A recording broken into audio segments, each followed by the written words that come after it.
કેવા કેવા કેટલી કેટલી વાતો મને આમ ધક્કા મારે છે, કેવા કેવા બલિદાન, એક એક વાતો જોઈ તો ખબર પડે. પણ હું શરૂઆતમાં તમને કહેતો હતો કે ક્ષત્રિય 18 વર્ષની વાતો મારી પાસે છે, મેં કરી છે. હમણાં જોગડા વણકરને નો યાદ કર્યો બધાને, પણ ક્ષત્રિયો જે બલિદાનો આપ્યા છે અમુક વર્ષોથી ખબર નહીં આ સિરિયલ ફિલ્મો અને હિસ્ટ્રીથી કોકે નોખા પાડવાનું એવું શીખાડ્યું કે આ બધા ક્ષત્રિયો એટલે આમ કરે તેમ કરે, પણ ટોયો થઈને ઊભો રહેતો હતો. એ મેં વાંચ્યું છે. ગામ આખાનો ટોયો હોય જેને તમે બસ, અને મેં કીધું હતું 5000 વર્ષમાં મને કોઈક એવી એક વાત બતાવે 5000 વર્ષમાં લખેલી કે ગામમાં ઢીંગાણાનો ઢોલ વાગ્યો અને ક્ષત્રિયનો દીકરો ઘોડા ઉપર બેસીને લડવા નીકળ્યો. એટલે કોકે કીધું ક્યાં જાવ દરબાર? કે યુદ્ધમાં જાઉં છું.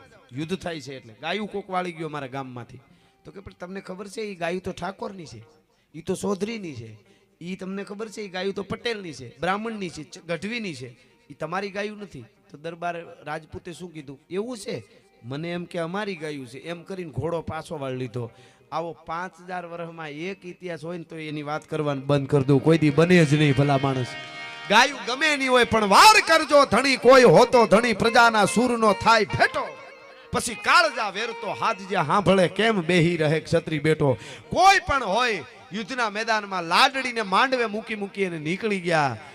અને રાજપૂતાણી પડકાર કરીને કહેતી હતી કાં મરીજો કાં મારીજો, પીઠ મદેજો લગાર નકર મારી સૈરું મેણા મારી છે, આ તો કાયર કેરી નાર. તમે વિચાર તો કરો કેવડા બલિદાન. ઔરંગઝેબ જેથી જાન જોડીને દિલ્હીથી નીકળ્યો ઔરંગઝેબ, અને ઉદયપુરમાં થી રાણા રાજસિંહ નીકળ્યા, અને કિશનપુર કે કિશનગઢ એવું ગામ એક જ કન્યાને પરણવા 2 જાનું જાતી હતી. પેલા જાન ઔરંગઝેબની દિલ્હીથી નીકળી ગઈ હતી, અને પછી ચારુમતી જે હતી એમણે કાગળ લખ્યો ઉદયપુર મહારાજ રાણા રાજસિંહને કે રાજપૂત હોય તો તારી રાજપૂતાઈ જીવતી હોય તો તારા 60 વર્ષ છે તો તારી યારે લગ્ન કરવા તૈયાર છું, પણ ઔરંગઝેબને નહીં પરણું, એની પહેલા હું મરી જઈશ ઝેર ખાઈ. પણ મને એમ થાય કે હવે કોઈ રાજપૂતનો દીકરો બચ્યો નથી, એટલે આવી જા. આબરૂના ખાતર રાણા રાજસિંહ તૈયાર થયા. આ બાજુથી દિલ્હીની જાન આવે છે, જોજો અહીંથી રાણા રાજસિંહની મેવાડની જાન જાય છે ઉદયપુરથી. અને એમાં એક રાજપૂત જવાન રાણા રાજસિંહની સેનામાં કામ કરે, અને એ રજા લઈને લગ્ન હતા એટલે ઘેરે ગયો તો. લગ્નને 7 દી થયા હતા. સવારમાં 7 દી હજી લગ્નને થયા, પીઠી ઉતરી નહોતી. સવારમાં હજી ઉઠ્યો નહોતો. રાજપૂતાણી વહેલી ઉઠી અને પોતાને સ્નાન ધ્યાન કરી અને રૂડું કામ કરતી હતી, હળિયું કાઢતી તૈયાર થઈને કામ કરતી હતી. એમાં એક ઘોડે સવાર આવ્યો, બાગડતા બાગડતા બાગડતા બાગડતા કરતો આવી અને કીધું ક્યાં છે મારો મિત્ર? ઓલો એનો મિત્ર હતો, તેડવા આવ્યો. તો કે એ તો હુતા છે, તો જગાડો, ખાસ કામ છે. ઓરડે હળી કાઢીને રાજપૂતાણી 17 વર્ષની ઉંમરની રાજપૂતાણી હતી, એ હળી કાઢી અને ગઈ જગાડ્યા. સ્વામિનાથ જાગો, તમારો મિત્ર બોલાવા આવ્યો છે. એટલે જાગી ગયા. બહારનો દરવાજો તો એ ખોલ્યો રાજપૂતે, અને રાજપૂતાને કીધું તમે જાઓ કામ કરો, હું એને મળી લઉં છું, મારો મિત્ર આવ્યો. મિત્ર આવ્યો એટલે બે ભેટી પડ્યા, બથ ભરીને મળ્યા. અને મળ્યા પછી મળતા મળતા કીધું ભાઈ જલ્દી તૈયાર થા. કાં? તો કે રાણા રાજસિંહનો હુકમ છે, એની જાન નીકળીશ મેવાડથી.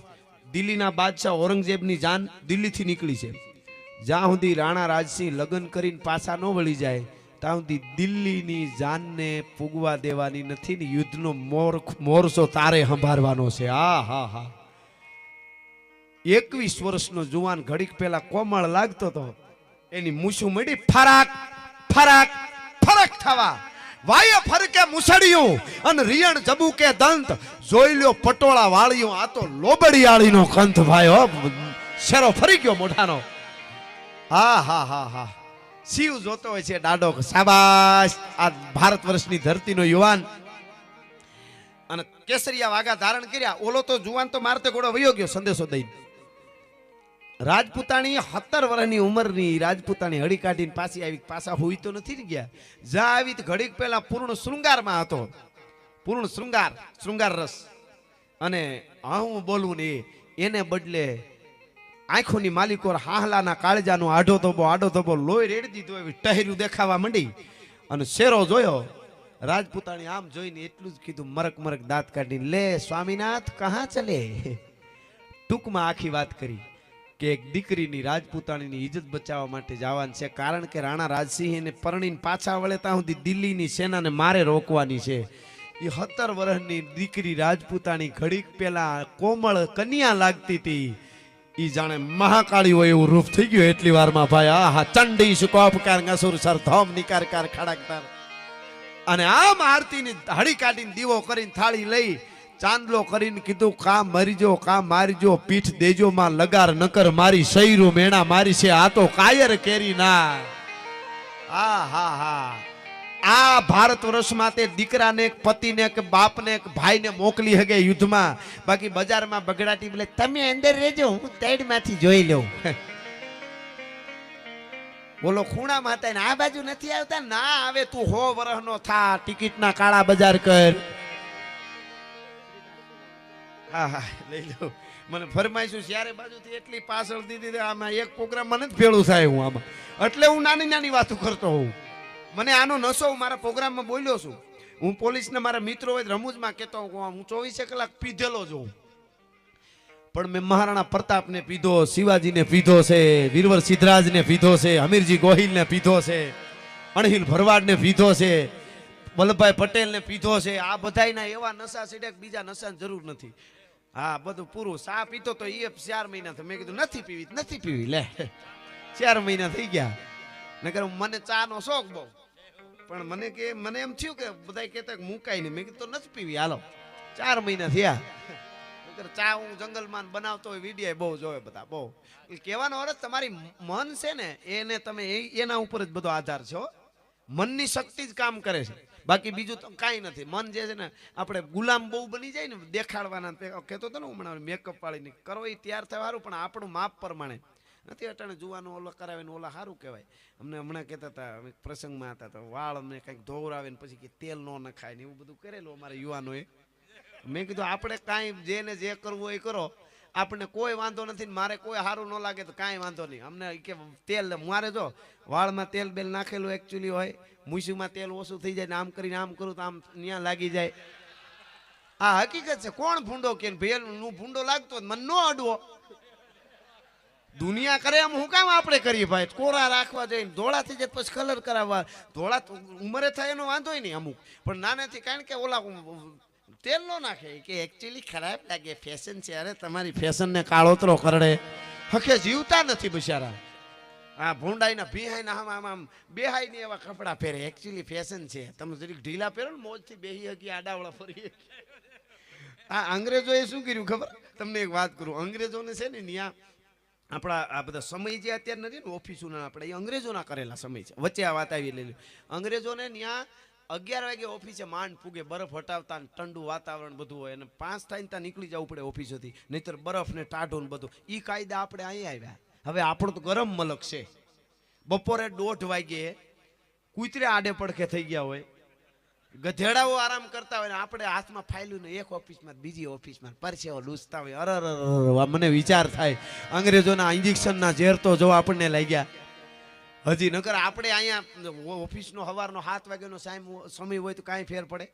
બપોરે 3-4 કલાક ઇન્ટરવેલ પાડી દેવાનું હાવ, પછી સાંજે ભલે 7 વાગ્યા સુધી પાછી ખુલી રહી. પણ નથી, આપણે ઓલા ઇન્જેક્શન જ એવા મગજમાં મારી દીધા છે કે આપણને એ જ સારું લાગે. વૈશાખ મહિનામાં દીકરાના લગ્ન હોય, વૈશાખ મહિનામાં, અને ધમ ગરમી તડકો, તોય આમ પેન્ટ શર્ટ ને સારા પહેરો. એનો મને વિરોધ નથી આવતો, આ હેરાન થાય એનું કહું છું. બાકી બધું હારા ઊંચા પહેરવા કપડા. એનો કોઈ બેનું દીકરી જીન્સનું પેટ પહેરે ને માથે ટી શર્ટ પહેર્યું હોય કે બગડી નથી ગઈ, અંદરની નારી શક્તિ છે, આપણી નજર સુધારો, એનો કોઈ વાંધો જ નથી. તો સમય પ્રમાણે પહેરે ને આનંદ, એનો પણ તકલીફ થાય તો નહીં. આમાં માંડ અંદર હામતા હોય ને આમ કર્યા કરવું પડે તો એવું હું કામ કરો? જરાક લાંબુ કરી નાખો ને. મારું કહેવાનું એટલું જ છે ખાલી, બાકી કોઈ પહેરવા ખરાબ છે જ નહીં એવું કાંઈ ના. એક છે હા ઉઘાડા લાગી એવા ન પહેરાય, એ આપણી પરંપરા નથી. આખું ઢકાય એવું હોય તો રૂડી. મારા દેશની દીકરી ભર્યા કપડાં પહેર્યા હોય જૂના, માથે ઓઢી હાલી આવતી હોય, એને પગે લાગવાનું મન એને જ થાય. એટલું ખાલી મારે કહેવું છે, બીજું કાંઈ નહીં. એ તો હકીકત છે ને, એ તો હકીકત છે. એટલે મૂળ વૈશાખ મહિનામાં દીકરાના લગ્ન હોય, વૈશાખ મહિનામાં. અને એ મહેમાન આવતા હોય, વરરાજાનો બાપ બધાને મળતો હોય, સૂટ ને માથે આને ટાઈ ને કૂતરાની જીભ જેવું અહીં લાંબુ કરીને હજળ બમ હોય, ક્યાંથી હવા ન જાય. હવે હવા એક તો ઉનાળો, ભારતનો ઉનાળો, અને એવા ટાણે પછી કે શરબત લાવો ને ગરમી બહુ, આમે પણ થોડોક ઝભ્ભો પહેર લઈને હું કામે આટલો બધો હેરાન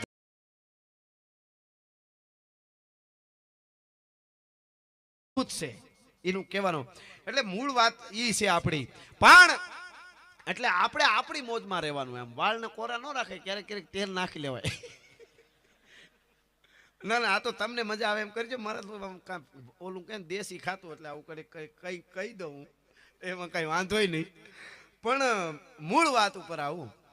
17 વર્ષની રાજપૂતાણી ઘડીક પહેલા કોમળ કન્યા લાગતી હતી, એ ચંડિકા જેવું રૂપ થયું અને પોતાના ધણીને કહે છે કે જાઓ ફતેહ કરો. બાગાક જમ કરતો રાવત રતન ચંદાવત ઘોડલીની માથે સવાર થયો અને ટોડલાનો ટેકો લઈને ઉભેલી રાજપૂતાણી 7 દી થયા હતા હજી હો લગ્નને. હામું જોયું એટલે એટલું કીધું કે તમારું યુદ્ધના મેદાનમાં ધ્યાન રાખજો. તો કે હા મારું, હું જાઉં છું હવે છેલ્લા, જય માતાજી, પણ તમારું રાજપૂતાણી ધ્યાન રાખજો. હું પાછો આવું ન આવું એનું નક્કી નથી. હવે જો આ આપણા ભારત માટે લડે છે, આમાં કોણ કહી શકે કે મને મજા ન આવે? રાજપૂતને એકને જો આમાં મજા આવે આવી વાતોમાં, બીજા ન આવે ને તો એના પેઢીના પાપ પ્રગટ્યા કહેવાય. આ હું હકીકત કહું છું. હા મને, કારણ કે આ તો કેવા આને તઈ ક્યાં જોયું તું? જે જે દેશ માટે ધર્મ માટે લડ્યા છે એને કોઈ દી જ્ઞાતિનું નથી જોયું. એટલે રાજપૂતાણી તમારું ધ્યાન રાખજો. આપણે લગ્ન ને 7 જ દી થયા છે, હવે હું પાછો આવું કઈ નક્કી નહીં. તો કે મારો ધર્મ મુજે પતો વેસા, તું થારો ધર્મ સંભાળ. નીકળ્યો ઘોડલી દરવાજે ગઈ ને ગેટે ફૂગીને પાછી વળી આવી રાજપૂતાણી. પાછો આવું ન આવું નક્કી નથી હો. જય માતાજી, તમારું ધ્યાન રાખજો. મારો ધર્મ મુજે પતો વેસા, તું થારો ધર્મ સંભાળ.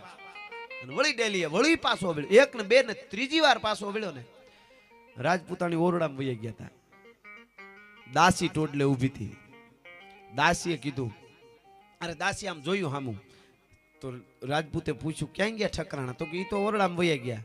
તો કે દાસી રાજપૂતાણીને કે નહીં, અમારે પરિણાને 7 જ દી થયા છે, હવે હું યુદ્ધમાં જાઉં છું, પાછો આવું એવું લાગતું નથી. ઔરંગઝેબની દરિયા જેવી સેના, મને મરું એ વાંધો નહીં, પણ અમારા લગ્નને 7 દી થયા. રાજપૂતાણીને કયો કાંઈક નિશાની આપે, હે કે એની નિશાની ભેળી યાદ તરીકે કંઈક લઈ જાઉં, કંઈક વસ્તુ મને આપે.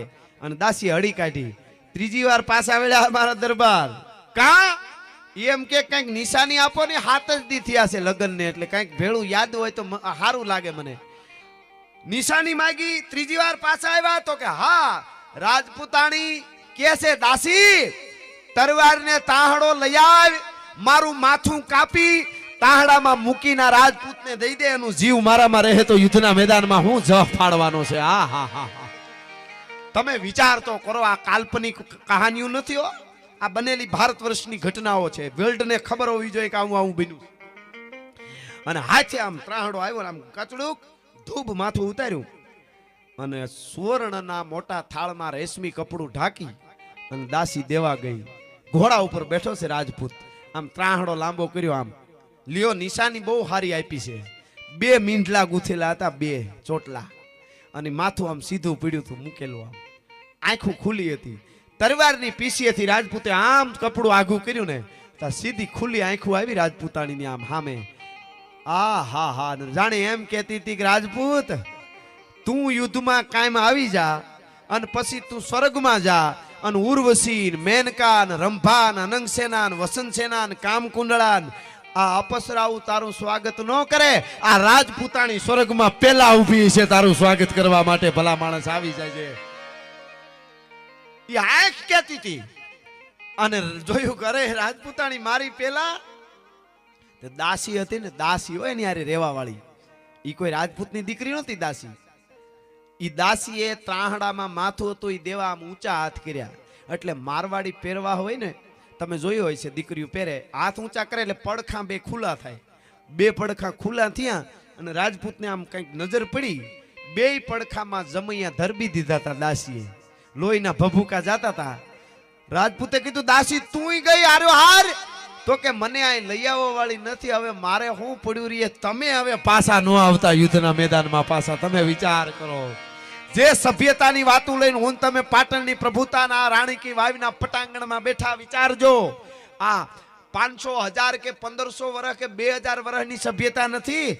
આવા હજારો બલિદાનો દીધા તઈ અમે હિન્દુ સૈન અમે ભારતીય સૈન કહીને આપણે આમ છાતી ઊંચી રાખીને બોલી શકી છીએ એની પાછળ આવા બલિદાનો દેવાના છે અને લડ્યો યુદ્ધમાં ગયો પછી તો શું બાકી હોય 2 ચોટલાની ગાંઠ વાળી અહીં રાજપૂતે રાવત રતન ચંદાવતે અને હાડી રાણી એની પત્ની સહલબાઈ અને એનું માથું બાંધ્યું અત્યારે જેમ મીડિયા વાળા હોય છે એમ ઈ વખતે હાથીની અંબાડીમાં એક પિંજરું હોય હાથીની અંબાડી હોય એમાં પિંજરું હોય પિંજરામાં કવિઓ બેઠા હોય એના ઉપર ધોળી ધજા હોય એના ઉપર કોઈ ઘા ન કરે અટાણે મીડિયા વાળા માટે કરી નાખે છે ઘોઘાઓ ઘણા નકર ખરેખર ન હોવું જોઈએ એ લડવા નથી આવ્યા એ તો સત્ય દેખાડવા આવ્યા છે જે હોય એનું એના ઉપર ઘા ન કરે કોઈ એવા નિયમો હતા ઘણા બધા નિયમો તો હવે તો કોણ છે કદાચ યુદ્ધમાં હાર થાય એમ હોય એવો જોધો હોય કોઈ મહાન અને છેલ્લે ઘાએ પડી જાય એમ હોય જો જીવતો રહી જાય બીજે દી આપણી હાર જ છે એવા ઘણા બન્યા છે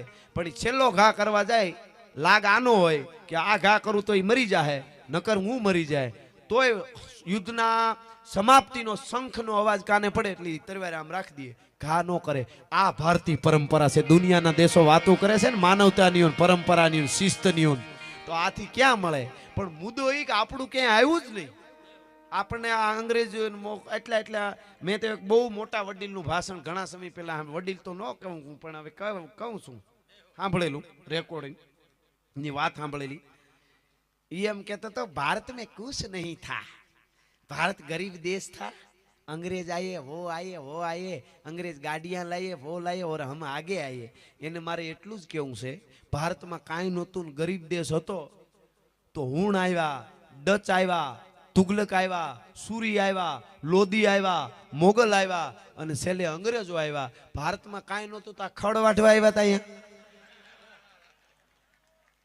તમે કોઈ દી સાંભળ્યું પાટણ ગામમાંથી હારામાં હારા 10 વેપારીઓ પાટણના જિલ્લાના છેલ્લા ગરીબ ગામમાં વેપાર કરવા ગયા એવું સાંભળ્યું કોઈ દી આ સોનેકી સીડિયા હતો અને હવે પાછો બનવા જઈ રહ્યો છે મુદ્દો આપણે એક થવાનો છે ખાલી બધા એક થઈ જાય બધા જ્ઞાતિવાદ ભૂલી એટલે થવાનો છે એ કહેતો તો એ વાત હાથીના પિંજરામાં બેઠા બેઠા કવિઓ લખતા હોય નજરે જોનારા એમ કહે છે કે આ રાવત રતન ચંદાવત ઔરંગઝેબની સેનાને રોકવા લડતો તો ત્રીજો દી થયો ને તો એના મોઢા ઉપર કળસલી પડી ગઈ હતી લડતા લડતા જીવતો હતો તોય હોઠ હુકાઈ ગયા હતા પણ હાડી રાણીનું માથું આગળ બાંધેલું હતું એના ગાલ ઉપર નહીં હોઠ ઉપર કળસલી નહોતી પડી આનાથી મોટી ચામુંડા ક્યાં જોવા મળે આનાથી મોટી ચંડી જોગમાયા ક્યાં તમને જોવા મળે એ આપણી પરંપરાની અનેક વાતો છે એ વાતો મારે અને તમારે જીવતી રાખવી હશે તો આવી સારી વાતોને યાદ એટલે છેલ્લે રામવાળાનું સપાખરું લઈ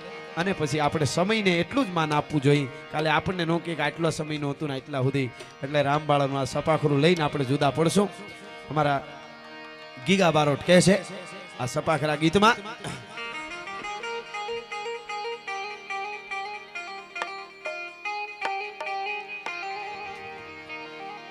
હાદા તોડિયા પાંજરા વાળા હાંકળ લેથી બાગ છૂટ્યા બાગ બોલી નામ રામ થયા હાથ બાગ નામ છૂટા સિંહ જામુ જાળા પછુટા પેનાંગ જાણ છૂટા ગાસ માન કેમ છૂટા જમની બાગ કાળા ભાળ મેગો વાળા ભલે કાળા વેર જાય કે પાડ વાળા રીકા કાળા રગ કાળા ફૂલ મોદાળા મુઠેડા વાહે વાજવાળા નોન ફડે કાડે તાળી બંદુ કાળી બાગારા ટૂર કાડે તાળી બંદુ કાળી બાગારા ટૂર ધણકી કડી છણકી પાખરા કડી ધણકી જરદા ખાખ ઉઠિયા સુધાર ધણકી સિંધવારા